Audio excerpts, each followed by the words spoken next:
അതവും ആത്മീയതയുമുള്ള ഹാഫിദുകളെയും ആലിമുകളെയും സമൂഹത്തിന് സമർപ്പിക്കുക എന്ന ലക്ഷ്യത്തോടെ ഖുതുബുസ്സമാൻ ശൈഖ് കണിയാപുരം വലിയുല്ലാഹിയുടെ നാമധേയത്തിൽ വിജ്ഞാനത്തിന്റെ രാജപ്രൗഢിയായി നിലകൊള്ളുന്ന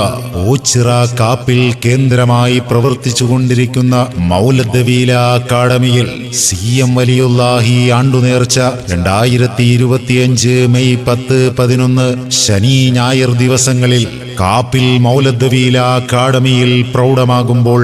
മെയ് 10-ാം തീയതി വൈകിട്ട് 7 മണിക്ക് മൗലദ്ദവീല അക്കാഡമി മുദർരിസ് ഷറഫുദ്ദീൻ ബുഖാരി കൊല്ലം പരിപാടി ഉദ്ഘാടനം ചെയ്യുമ്പോൾ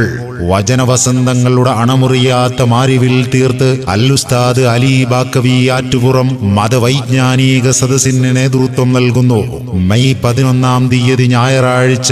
വൈകിട്ട് 5 മണിക്ക് CM വലിയുല്ലാഹിയുടെ നാമധേയത്തിലുള്ള ഐനുന്നൂർ മൗലിദ് സദസ്സോടുകൂടി ആരംഭിച്ച് തുടർന്ന് നടക്കുന്ന CM വലിയുല്ലാഹി അനുസ്മരണ ദുആ സമ്മേളനം സമസ്ത കേന്ദ്ര മുശാവറ അംഗം ബഹുവന്ദരായ ത്വാഹ ഉസ്താദ് കായംകുളം ഉദ്ഘാടനം ചെയ്യുമ്പോൾ CM വലിയുല്ലാഹി റളിയല്ലാഹു അൻഹുവിന്റെ സഹോദരപുത്രൻ CM മുഹമ്മദ് അബൂബക്കർ സഖാഫി മടവൂർ അനുസ്മരണ പ്രഭാഷണം നടത്തുന്നു. അഹ്ലുബൈത്തിലെ ആത്മീയ പ്രഭാവം അമീനു ശരിയ സയ്യിദ് അലി ബാഫക്കി തങ്ങൾ കൊയിലാണ്ടി ദുആ മജ്ലിസിന് നേതൃത്വം നൽകുന്നു. പ്രസ്തുത സദസ്സിൽ പങ്കെടുത്ത് അനുഗ്രഹീതരാകുവാൻ ഏവരെയും ഓച്ചിറ കാപ്പിൽ ആലുമൂട് സ്കൂളിന് വടക്കുവശം മൗലദ്ദവീല അക്കാഡമിയിൽ സജ്ജീകരിച്ചിരിക്കുന്ന വേദിയിലേക്ക് സ്നേഹപൂർവം സ്വാഗതം ചെയ്യുന്നു, ക്ഷണിക്കുന്നു.